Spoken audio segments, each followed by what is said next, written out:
Elentila Lumeno Mentielvo. Welcome to Tolkien on Tap. I'm TJ. Grab a drink and enjoy. Almia. Welcome back to Tolkien on Tap. I'm TJ. With me tonight, I have the Silmarillion herself, Lee, again, Hello. coming back. Hi, Lee. How are you doing tonight? Hi. I'm good, thank you. Oh, How are I guess you? it's I'm well. I guess it's morning for you though, technically. Technically, by Yeah, 18 minutes. you're living in the future. You're in I'm in the tomorrow. future. You're in the past, man. You're in the past. Right. You're Thanks for living in the coming. past. Thanks for coming back, Lee. And also I have someone new joining us, our friend Bree. How are you doing, Bree? Hi, I'm doing great. How are you guys doing? Doing great.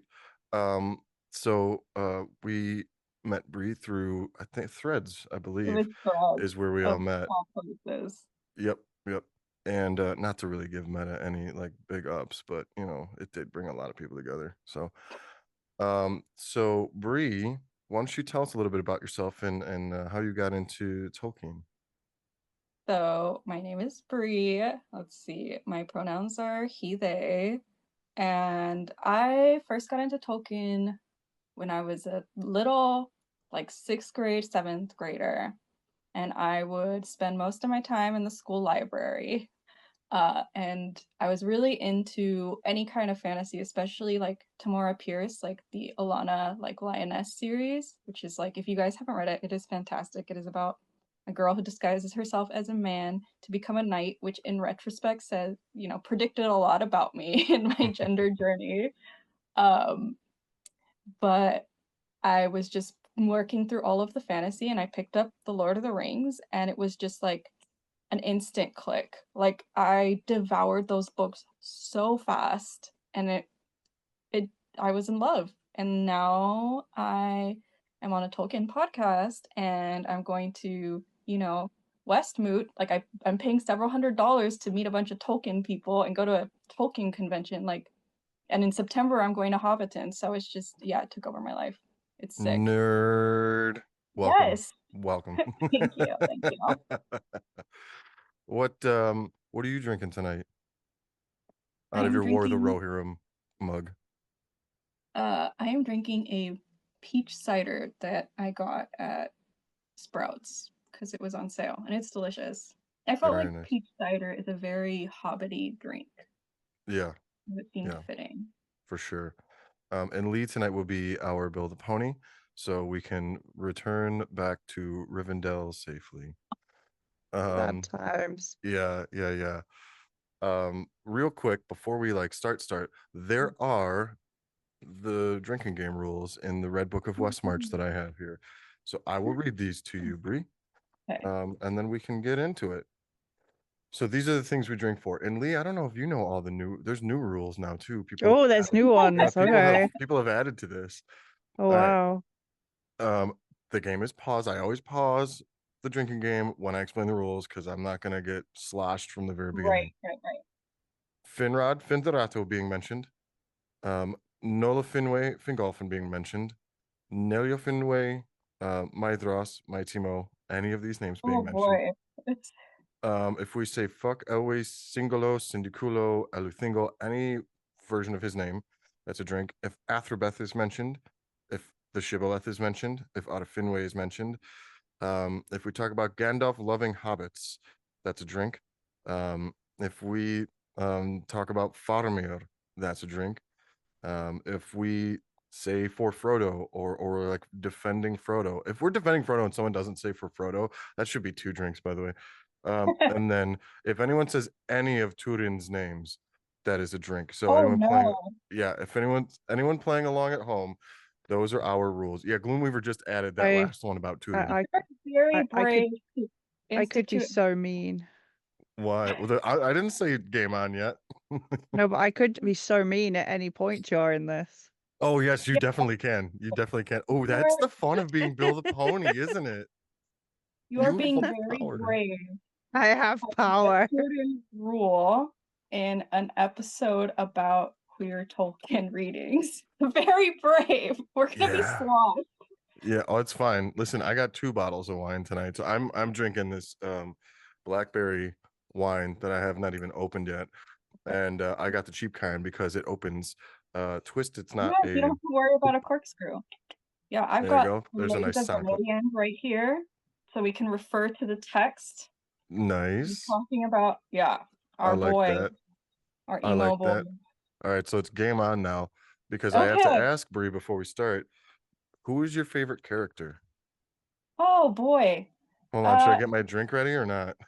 I'm trying to think. It's one of those things where it's extremely difficult for me to pick because I love all of them. I Mhm. am like, I apologize in advance. I'm a huge Frodo defender, so for Frodo or Poor whatever. Frodo. Hell yeah, off the bat. Frodo! Awesome. I'm glad that was off the bat. Ooh, that's nice wine. I'm staying hydrated in this game. I also really love Eowyn and I love Elrond. My sweet, kind of summer experienced all the horrors uh Yeah. and has come out just being like somebody who's like, you know what? I'm gonna build a home where everybody is welcome and everybody Yeah. can feel safe and like I love him. I feel I like going to the last homely house would fix me. yeah, I Yeah. really liked Don Marshall had a YouTube video where he's explaining like in like 2 minutes or something the entirety of like the Lord of the Rings Legendarium from beginning to end. And at the end Mm. of each age, he says Elrond is sad. And that was the funniest but saddest thing at the Yeah. same time. Oh, Yeah. like Yeah. oh, he loses everything, but he's still so kind. Well, It's that's it's not speaking very magical. highly of Elladan and Elrohir. Although we don't know if they go. We don't know That's right. if they if Tolkien they said in do. one of his letters that they delayed their choice, Oh yeah, Yes. that's right. which Okay. which to me suggests that it means they did go. They Right. just That's right. delayed going. So I mean, at one, it seemed to him I maybe like he cling to lost that anyway. everything. He knew Yeah. he I knew mean, that there was a possibility because he knew yeah, they had the choice. and Right. they hadn't made it yet. Yeah. Right. Right. Hmm. All right. So let's get into the topic tonight. We're gonna talk about some queer stuff tonight, guys. Um, Yay. Bree chose this topic, and I'm extremely excited. I've been listening to like YouTube videos, and I read some Mercury. Is it Natus or Natus? I don't know how to say their last name. Anyways, I actually followed Mercury on Blue Sky and then got followed back, and I was like, "What? That's awesome!" Yeah, yeah, I geeked out. So go ahead, Bree. So, in terms of like why I brought this topic to you is because I am my friends jokingly call me a yaoiologist because I'm really into the history and like So anthropology of slash fandom. Yes, I am a yaoiologist. that's amazing. Right? I didn't expect that. I wrote my master's thesis on queer fandom and how transformative queer fandom can really be a safe place and a place of experimentation, self-discovery, and community, especially considering like we live in a world that really doesn't want us to exist. So, and in a world in which our existence is often erased from lots of stories that are well known in like mainstream media. So I think that there's something I find very interesting about LGBTQ people seeing like a piece of media that they love, knowing that they're not in it, and be like, you know what? I'm gonna make this mine in order to survive in our society. And so I think that that is something very good and also something very Tolkien-esque. Yeah, Um, so I'm very, very interested in like the history of slash fandom.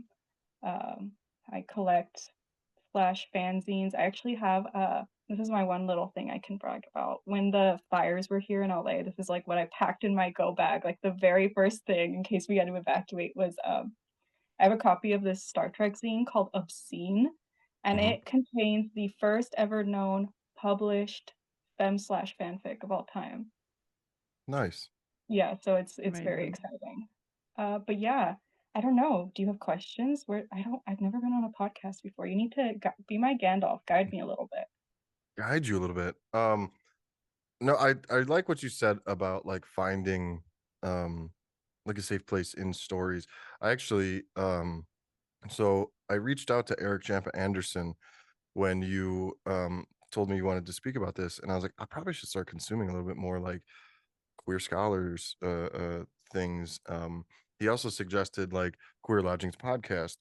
Um, so I listened to some Mercury stuff. The one about Sauron being a femme fatale was awesome, by the way. Ooh, I haven't And listened to the revelation that Sauron is basically like an inherently queer character because you're taking feminine coded qualities or feminine qualities like that society has deemed are feminine, um, and place them on a male presenting character was mind blowing to me.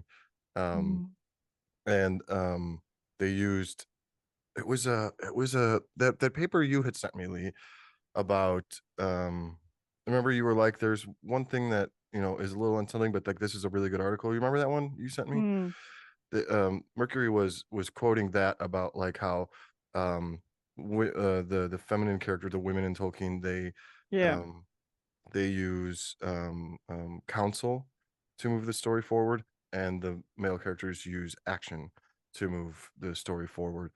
So that was cited in there, which was really cool. And then just the realization that like, oh, Sauron is inherently queer, and Sauron's the one who's like the main protagonist for two ages, not one, and he's a big antagonist in the first age. Now, of course, it's not great representation, but it is cool that like there is a character that's inherently in there. And then I was listening to a Queer Lodgings podcast, and it was the anthology episode from 2 years ago, I believe. And they were talking about how Beowulf is not heterosexual at all. And I've read Beowulf, but I read Beowulf in high school. And that's been a few years ago that I was in high school, over 20. And so I'm looking at my Beowulf right here, and I was like, I feel like maybe I need to go back and read that and figure out why. Cause like, I came to terms with my sexuality and my identity way later in life. I mean, I knew who I was when I was younger, but society does what it does. Society's going to trample you down, whatever, regardless of Mm. if it's a queer identity or otherwise. So yeah, it was actually I was actually really glad that you wanted to talk about this stuff, because a big part of this podcast is also me learning. That's been my last couple of like the last week or week and a half or something since you reached out. Yay, that It's makes really, me very happy. yeah, it's really enlightening. It's really cool. And it's actually, the more I hear about it, the more like comforted I am by like my love of Lord of the Rings, which is already or Tolkien in general, because it's already such a beautiful, hopeful story. I mean, I've made content about Estelle and all that stuff, and Eucatastrophe. And I was listening to all these things because as I drive back and forth to work, it's a bit harder for me to read things because Yeah. ADHD is a bitch.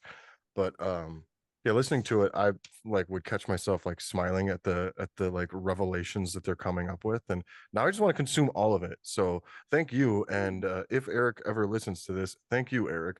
Yeah, I've not listened to them yet, but I'm very curious to know if anything that Lee or I say in this episode lines up with what you've heard from them. So let us know, because I think that would be really cool to have like divergent readings coming together and finding Yeah, the same things. yeah, absolutely. So you wrote a master's thesis on queer literature, you said? So basically what I did was I interviewed various members of fandom. It wasn't so much an interview. Basically, I told them, I was like, I want to know about how transformative fandom. So transformative fandom refers to fan fiction, fan art, fan videos, meta written by fans, anything that takes like the original source material and transforms it in some way. Mm-hmm. Um, the scholar Henry Jenkins, he refers to this as textual poaching. So kind of like taking from like those in power to make it your own thing in order to survive. Um, Okay. what I did is I told people, I was like, tell me in whatever format you want. If that's an interview, an essay, a poem, a drawing, how fandom has intersected with your identity as a member of the LGBTQ community. And I had so many wonderful responses. And what I did is I looked at all those different responses and I found common themes. And then from there, I built my thesis, which is that queer fandom could be a form of like reparative reading and ways in which we can survive in this society that wants us gone. A lot of people used fandom in order to discover their identity later in life, similarly to UTJ. I think one of my favorite all-time essays was written by a friend of mine from the Legend of Korra fandom. She's like, like she was at the time, I think she was in her 50s. She wrote about how both Korrasami, but also the Korra ship Kaya slash Lin Beifong, which are two older, like middle-aged women, how those ships allowed her to explore her bisexuality, even though she married very young to a man, and how like that allowed her to have a safe space to connect with other like sapphic women her age and like explore herself and like become more secure in her identity and her love for women. So it was like stuff like that that I found extremely beautiful. So I took that and I wrote like 70 pages of just me being like, look at this. And I enjoyed it. It was like super fun. I 70 will never pages. do it again. I almost died. Like How do I writing how, thesis is something else. how do I read that? I can send it to you. It's on Yes. academia.edu. It's on ResearchGate too. So I can Yes. send it to you. Yeah, links or anything. Yeah, I'd love to read that actually. Because Oh, thank now, you. now, yeah, absolutely. Now that you have like turned my mind towards like the academic side and then like we're gonna talk about queer stuff, and I was like, well, I gotta know things.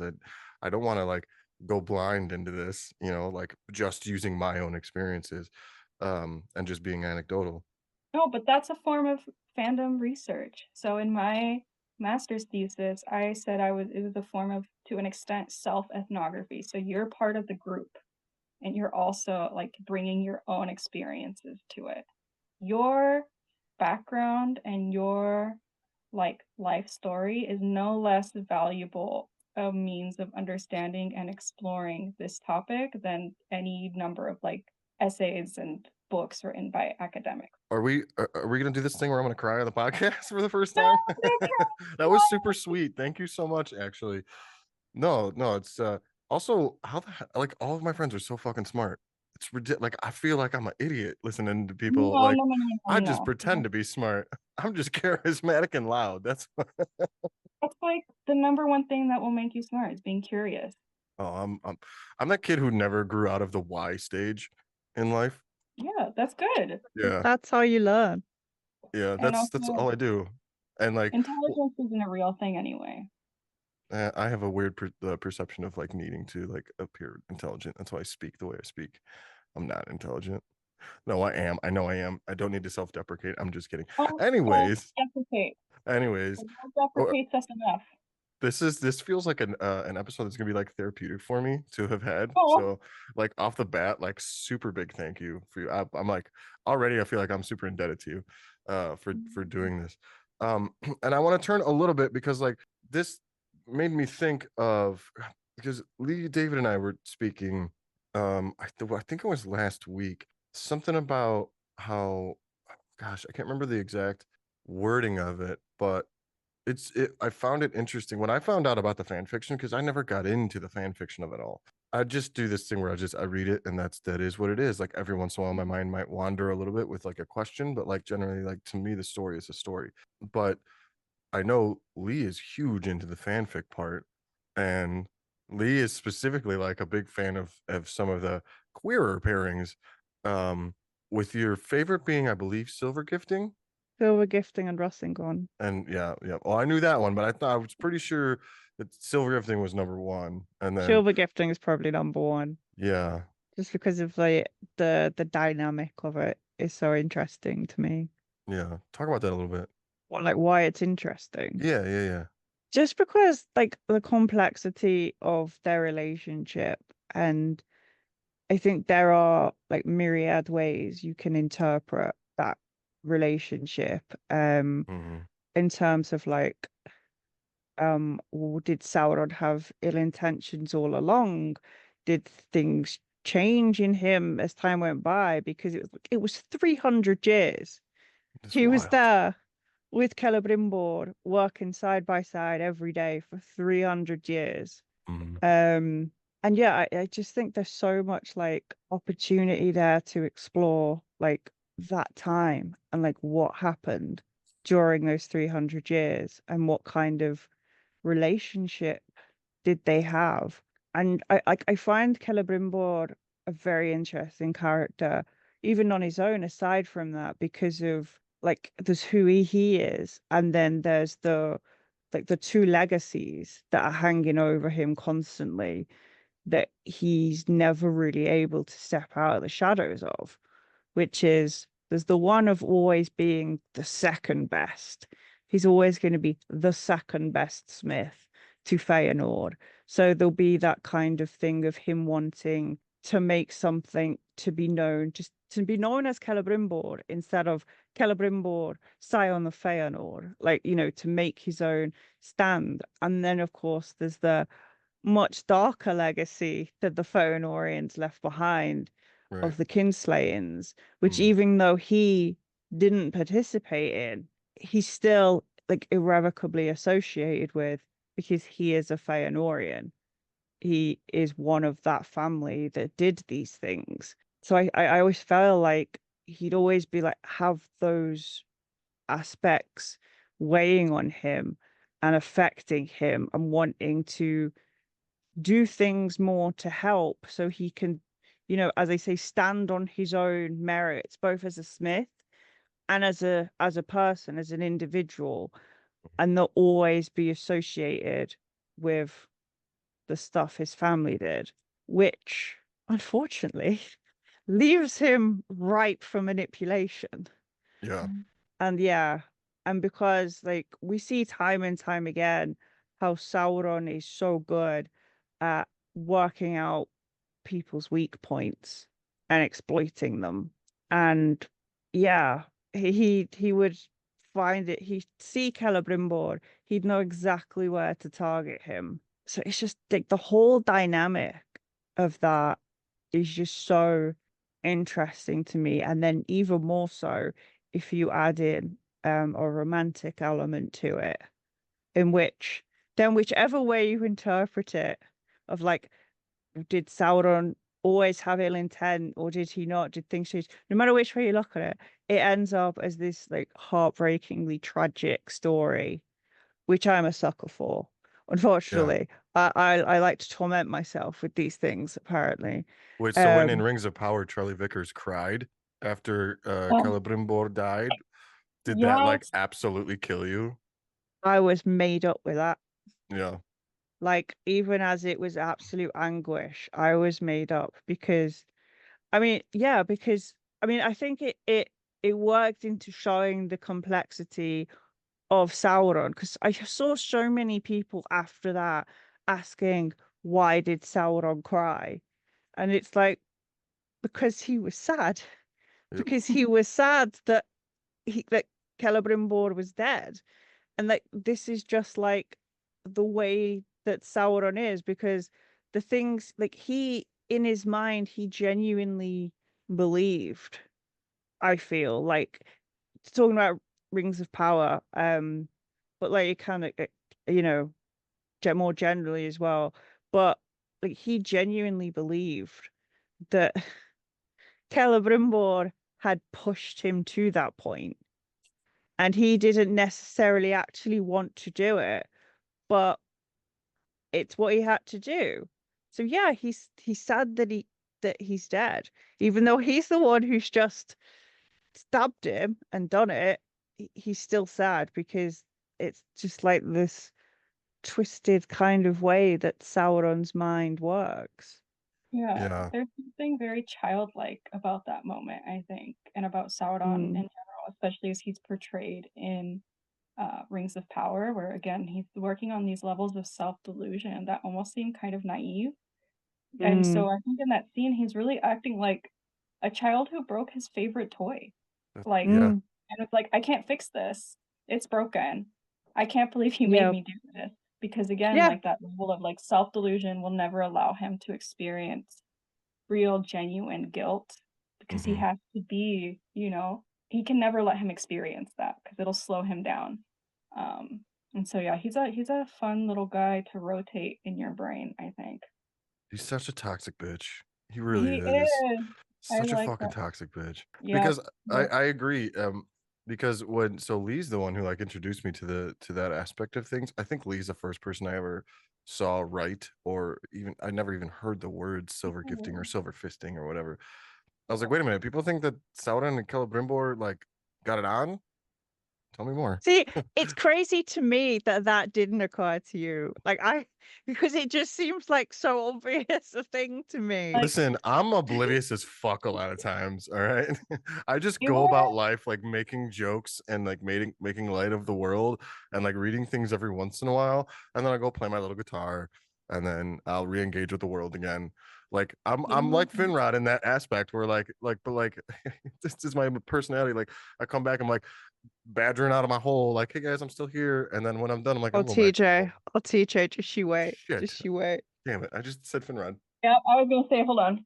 I forget that I do things sometimes. What do you mean just you No, wait? but like, I feel like, okay, they were homoerotic lab partners for 300 bloody years. Like those 300 years that Tolkien doesn't even touch on. And I think like that's what is so compelling about fan fiction to a lot of people is it lets you like play in that space and taking these little hints and being like, I will write a 200,000 word novel about this one mention that they worked together for 300 slutty years. Like it's crazy. 300 slutty years. Good God. Maybe I should make that the name of the episode of the 300 slutty years. Good God. That's amazing. I don't know why I want that tattooed on me. But now I need it. I won't take credit for that turn of phrase. It's from a ye old Tumblr post about Alexander Hamilton being dead for like 300 slutty years or something like Oh, that. okay. It's incredibly silly. Yeah, but I don't like see things in any particular way. I will say though, having come to terms with who I am and how where my identity lines up has made me start to see things in a hugely different way.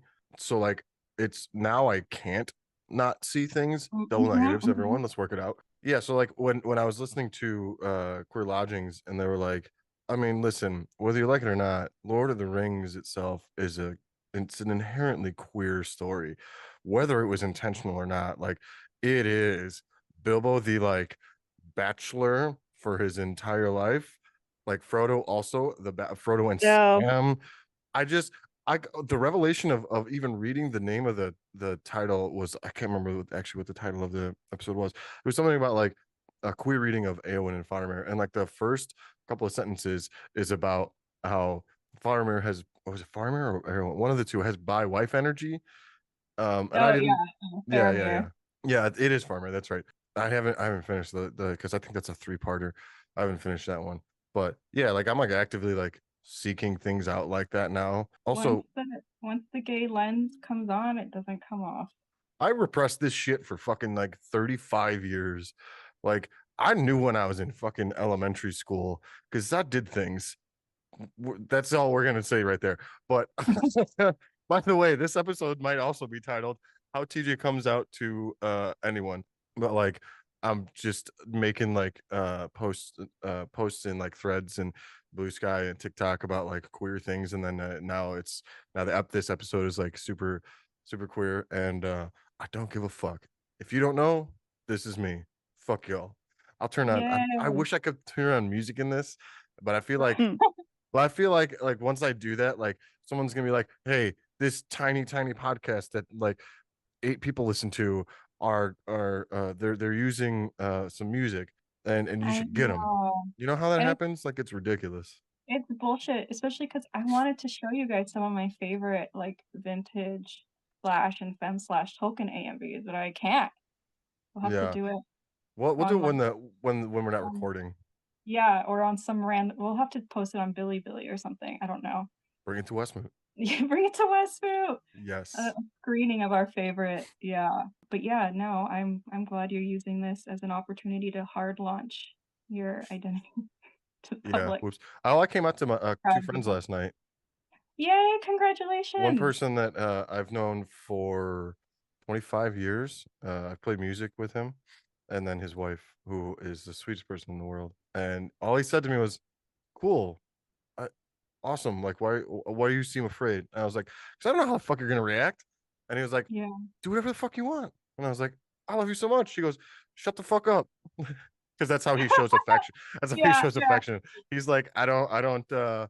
Whenever I tell people, I call him Squishy because he's like got this hard exterior, but he's got like a heart of gold. And I call him Squishy, and so his wife started calling him My Little Squishy. Oh, Oh, Yeah, yeah. Oops. But no, he was awesome. He was just like, I don't have to learn a new name, do I? And I was like, well, no, because I'm still gonna go by TJ. I'm just changing what the T stands for. He goes, cool, yeah. thanks. And I taught him what pronouns were today, which was cool. I'm proud of you. Because It's hard. It's it hard, is. especially when it's real Oh, life, right? yeah, Like I was in-person terrified. friends rather, because you guys are my real life friends, even though we haven't met in person. But when it's Boom. people you know for a long ass time, Hmm. it does heighten, and you actually have to have a conversation about it because you can't just like, like when you post on like you can subtly put your pronouns in your bio or Right. whatever. But it is, yeah, I totally understand. Congratulations. I'm proud of you. Thank you. Serious. Thank you. Next step, my parents. Although that won't be easier because like I don't rely on them for shit. I love them, but if they want to write me off, write me off. I don't give a fuck. I love you guys, but this is me. This is me. All right, now we're changing this into a what's it called? What's the name of that musical? The one with P.T. Barnum that was super not realistic at all. Hugh Jackman. Oh, The oh, Greatest Showman. The Greatest the Showman. Greatest Showman. Welcome to the part of the show where we turn into the Greatest Showman podcast. Haha, tricked you all. let's talk um, about queer ratings of The Greatest Showman. yeah, yeah, that's gay as hell. What are you talking about? First of all, it's a musical, and only. P.T. Barnum stands for penis. Hey Brie, do you have a favorite pairing in fanfic? This might be extremely surprising given that I literally programmed a bot called Sam Frodo bot, but Sam Frodo is my favorite Tolkien pairing, at least. I Nice. love I them forgot so you much. made that bot. It's on Blue Sky if you want to follow it. It used to be on Twitter, but Elon I'm Musk on, hates me specifically, so he disabled it. that's fine. I hate Elon Musk. He can go to hell. Yeah, me too. I don't But really get political on shit, but I guess like just me existing now is political because I'm transgender and that people fucking find me political. Sam Frodo yeah, it's Sam Frodo BOT on yeah. Blue Sky. Wait, no. BOT. Yeah, Sam Frodo BOT. Oh, I it's think samfrodo.txt. .txt. Okay, I couldn't remember. Following. All right. Yay! Following. That's hilarious.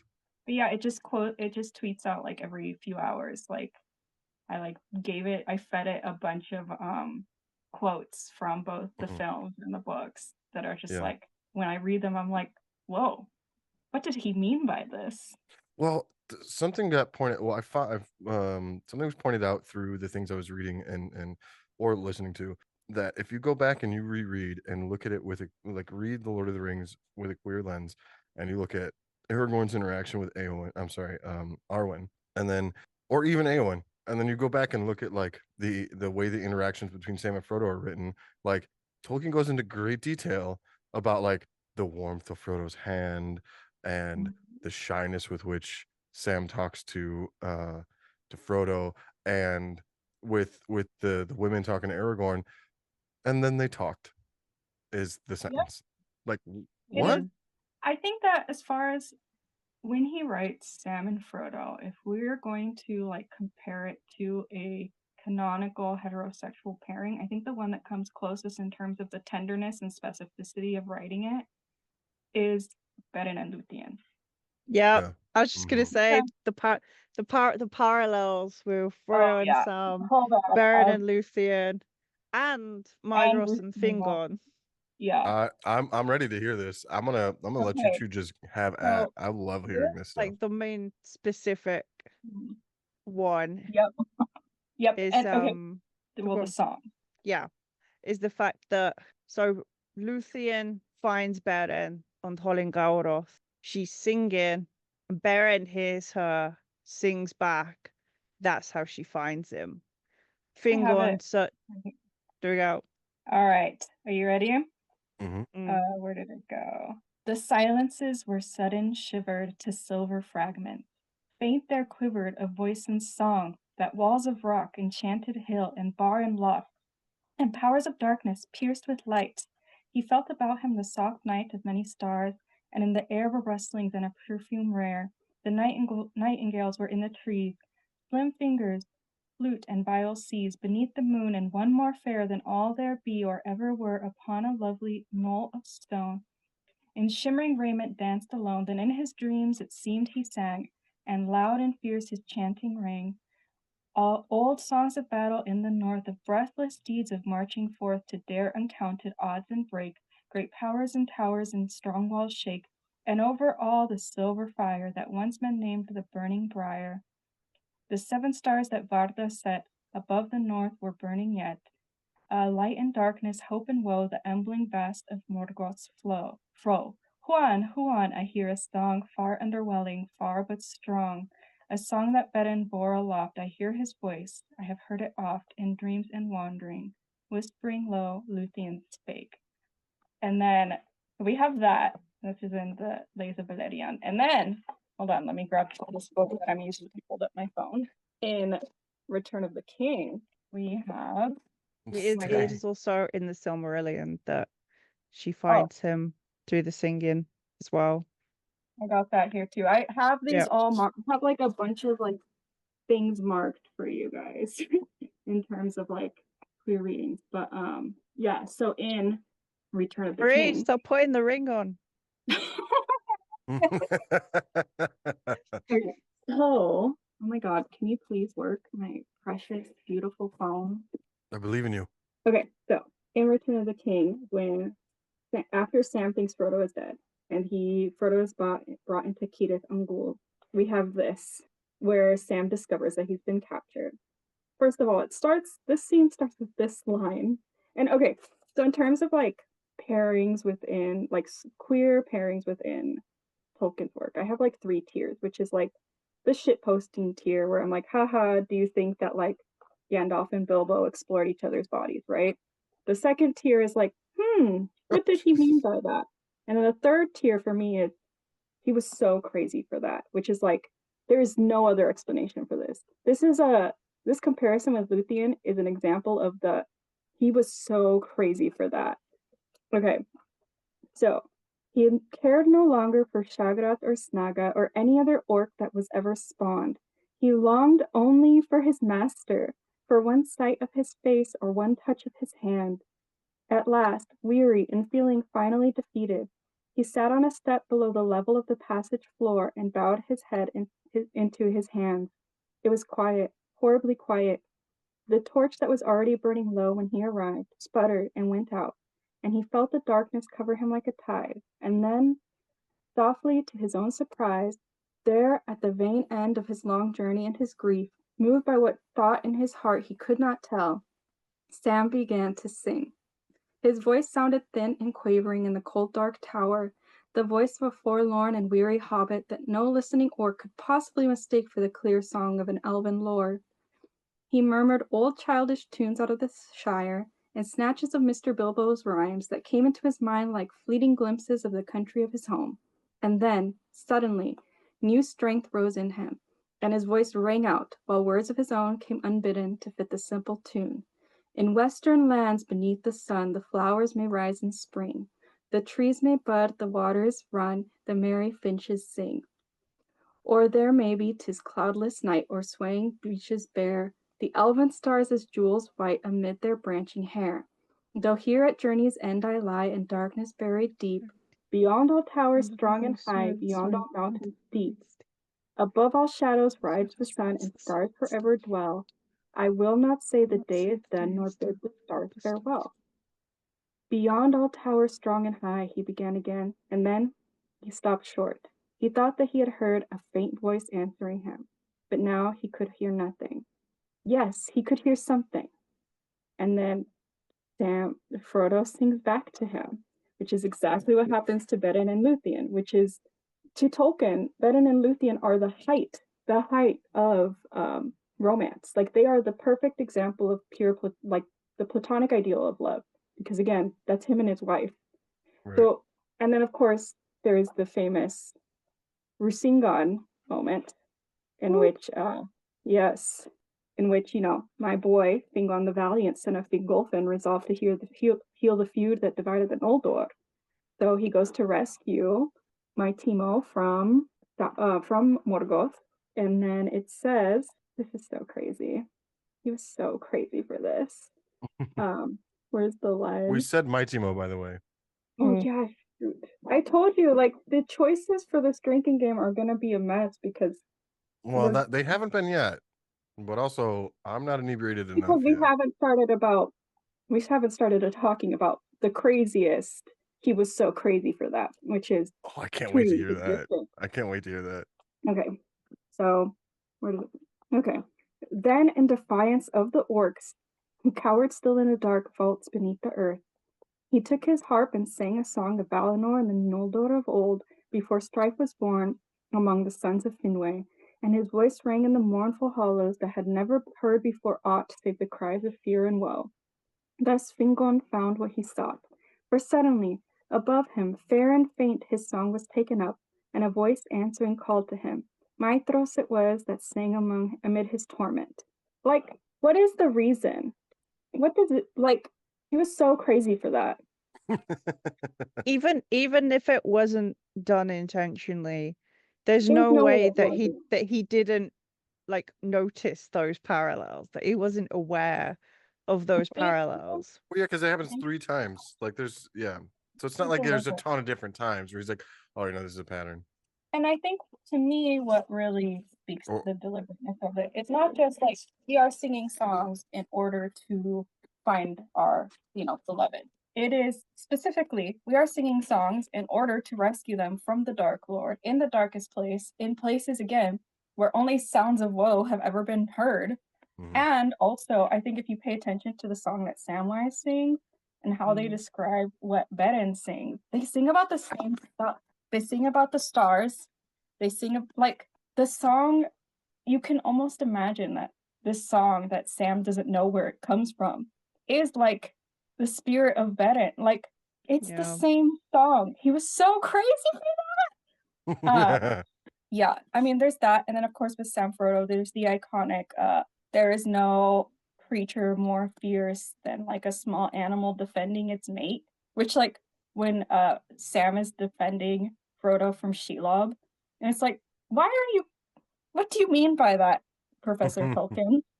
Because it's obvious what he means by mate. He knew what he was doing. Yeah, so there's Well, a lot of also I found out examples. that Oxford was like a hotbed for queerness when Tolkien was there. And I just found that out yesterday? Yeah, no, maybe it was the day before. No, it was yesterday on my way home from work, not on my way up to visit my friends. I did not know that.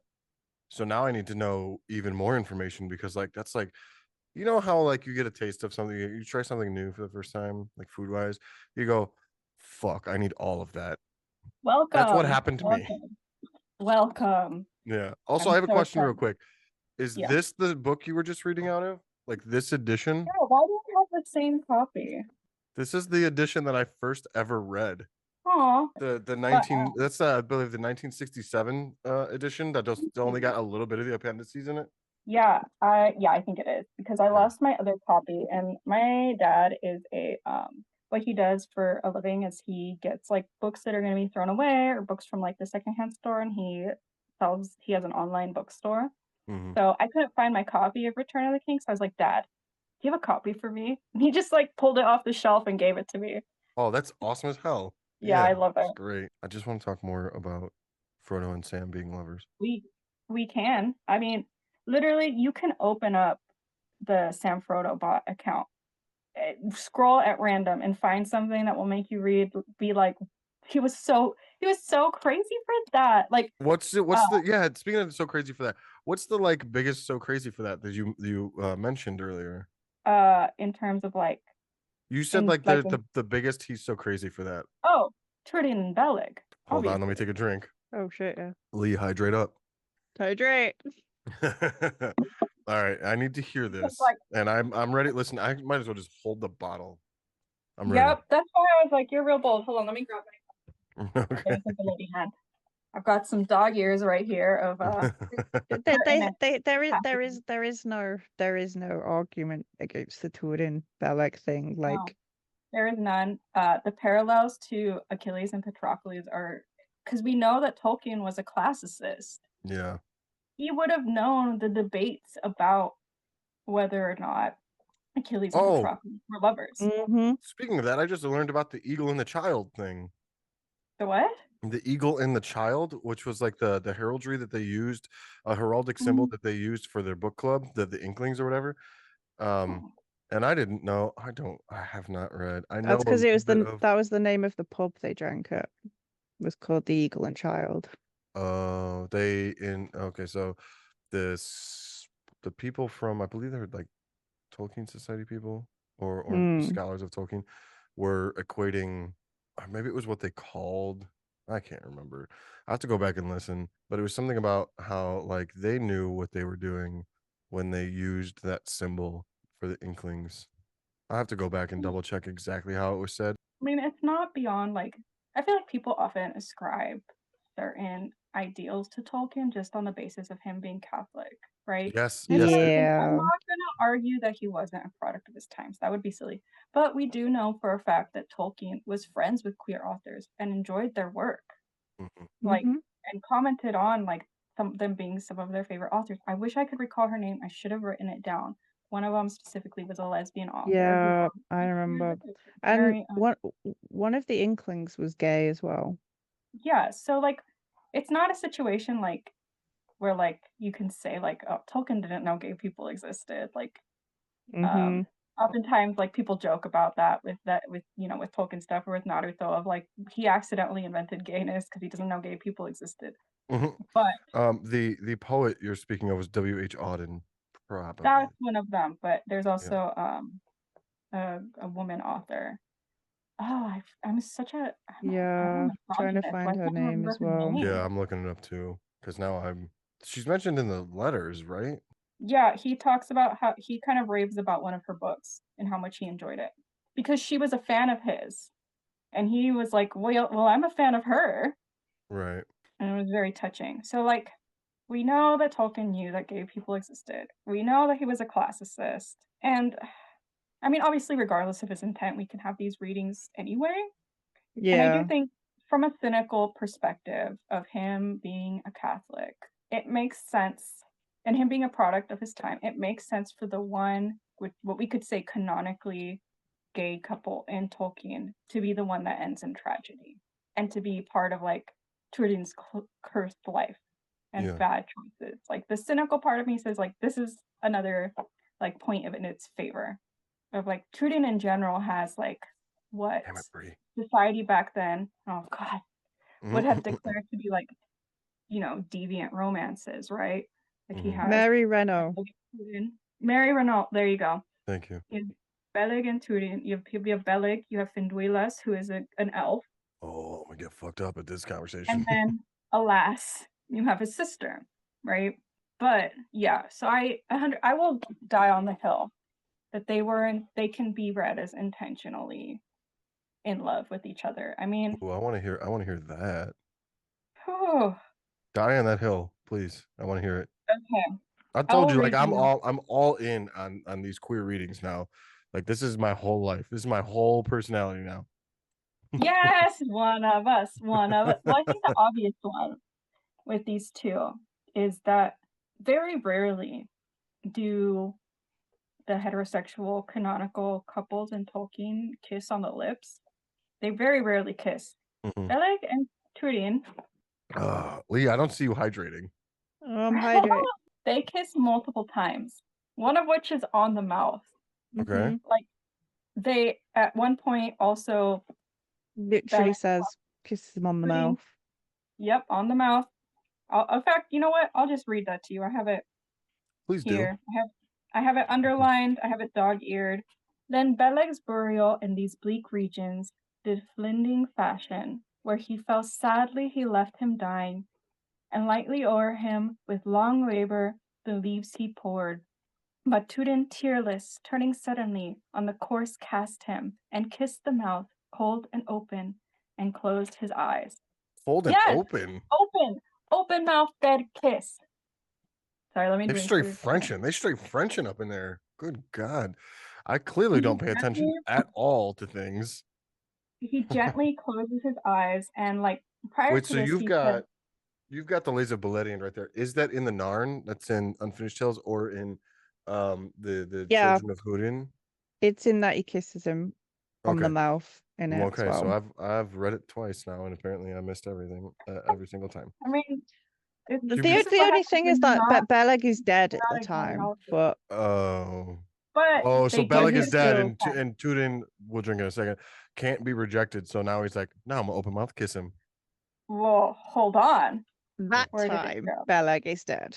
Oh, But however, where did it go? I literally just had it open. He was so crazy. Tolkien was so crazy for this. Okay. So this is when Turin has joined the Outlaws, and Beleg shows up to be like, "Bro, they're not gonna assassinate you. Come back home, dude. It's fine.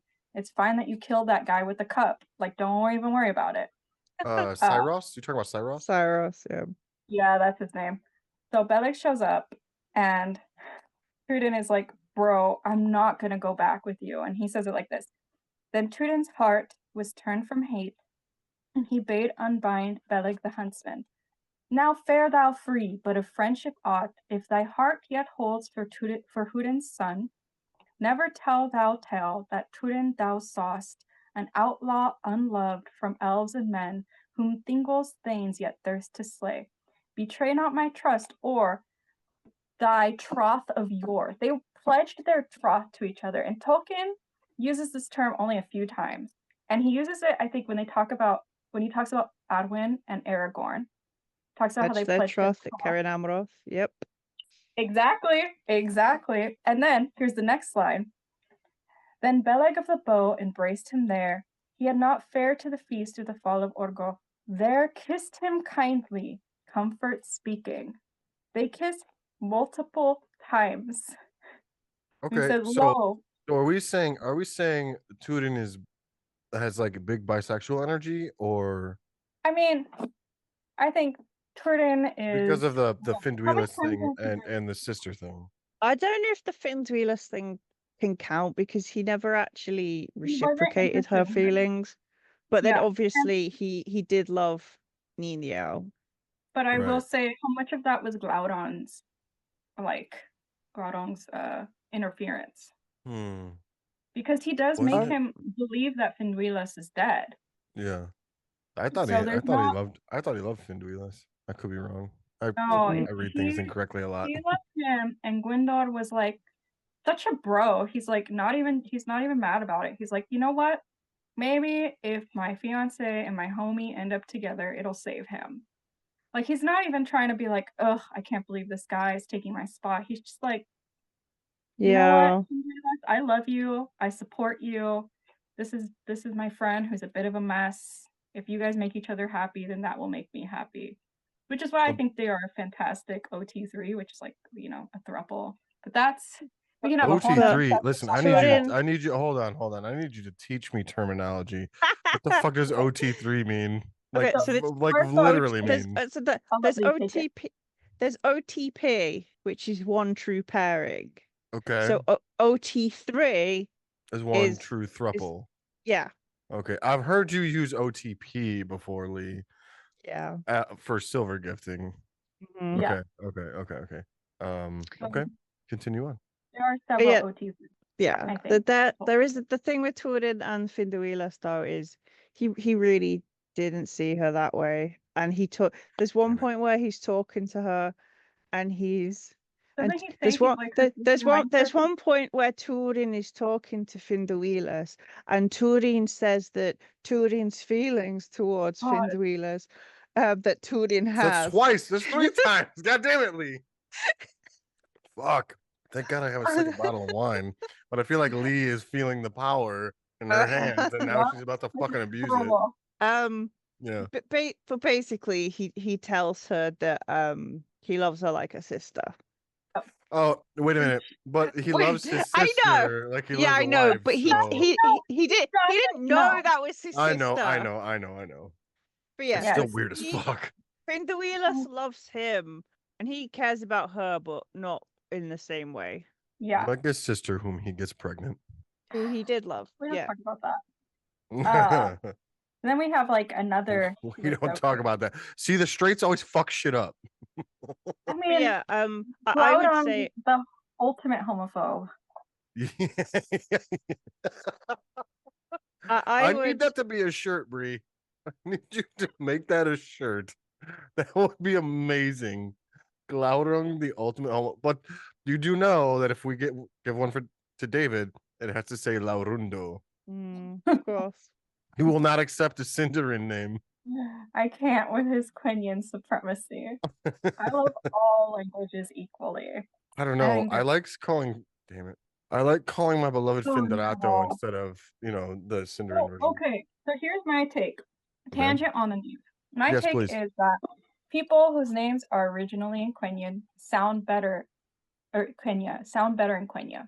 People whose names are originally in Sindarin sound better in Sindarin. So right? Eluthingel's name.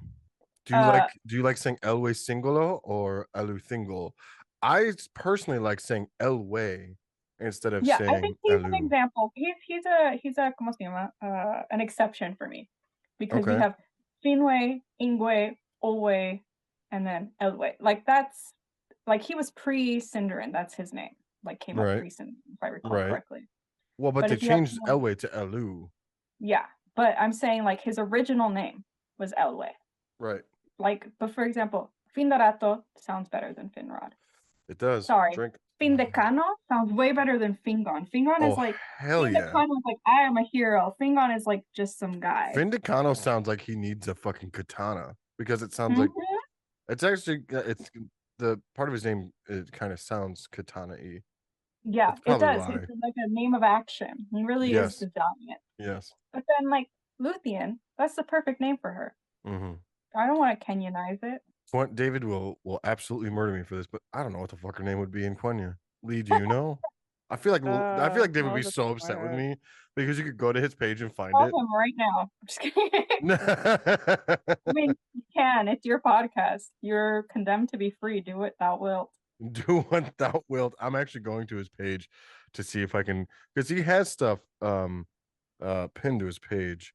So I'm gonna go look and see if he's got it pinned. Wait a minute. Why is David the Noldo not coming up? Did I spell it wrong? Nope, I spelled David correctly. Don't forget the G. Yeah. Goto. No. I wrote the name David. Is he not following me anymore? Are we fighting? Are we fighting now? Girl, go home. You're drunk. He does not have Luthien in here. Of the L's, he's got Lembas, which is Quemas, He's and got Lothlorien, Tinuvial. which is Laur. What? He's got Tinuvial in here. Oh, he's got Tinuvial. Tinuvial Tinuvial is sounds better. Tindomorel. Wait. See? Oh yeah, I see it. Okay, but he doesn't have Like, Luthien. I love and respect the names in the language they were given.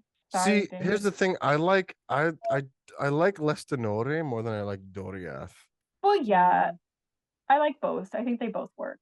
I like saying Naracastorondo more than Nargothrond or Nargothrond. You know what? No, that one's evil.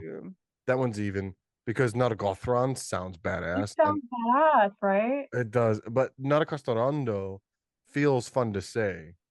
But see, I'm talking people names, not place names. Oh, okay. So like you're talking about like my Timo versus Mythros. That's 2. But see, Maithros is not. That's 3. We do it to ourselves, Lee. It is not a direct translation of my Timo. It is a Right.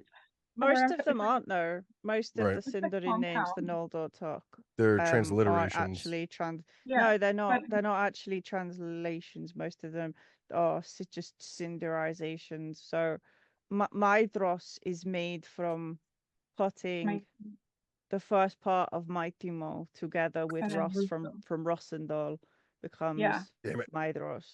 I just spilled all over myself. It didn't even spill on my front of me. It like literally went down my fucking shirt. Anyways, this bottle is gonna be gone soon. Good thing I got 2. God. Would there be a transliteration? I don't know how languages work. I wouldn't call it a transliteration because most of Tolkien's like names across, like they're meaning based names, they're not sound based names. Right. So again, like yeah, so it wouldn't be like based, like a transliteration would be like sounds based. Like you know how like Yep. in French refrigerator is frigo, like instead of fridge. Like that's a transliteration. Oh my god, you just blew my mind. No, but okay, so listen, my mom grew up with a friend whose last name was Frigo. Uh-huh. So Well, her name so her name was Anita. Her name was Anita Fridge. Yep. I need a fridge I need a fridge. for Fuck. these drinks. You know what I mean? Okay. Thank you both for being here. I really appreciate you. Lee, let's tell people where they can find you. I am Silmarillion on TikTok, Instagram, Threads, and YouTube. Can you spell that real quick? Silmarillion. SILMARILLEANNE. Thank you, Lee. And Bree, thank you so much for being here tonight. Thank you for having me. Oh, it's been a blast. How will people how can people find you and interact with you if they want to talk more directly to you? If you would like to subject yourself to my presence, you can follow me on Instagram and Threads at Yielding Matriarch, which is YILING, they as in like they them, and then TRIACH, or on Blue Sky as Narusasu, which is the ship name between Naruto and Sasuke. I also have Sam Frodo on Blue Sky. But yeah, you can bother me on there whenever you want. Thank you both for being here. It's been an amazing night tonight. I really enjoy diving deep into conversation with you two. Thank you so much. Have a good night. That's going to do it for this episode of Tolkien on Tap. Thank you for listening. Be sure to like and subscribe and follow me on any of my social medias. I'm on Threads, Instagram, Blue Sky, and TikTok at @the_Neej. Namarie.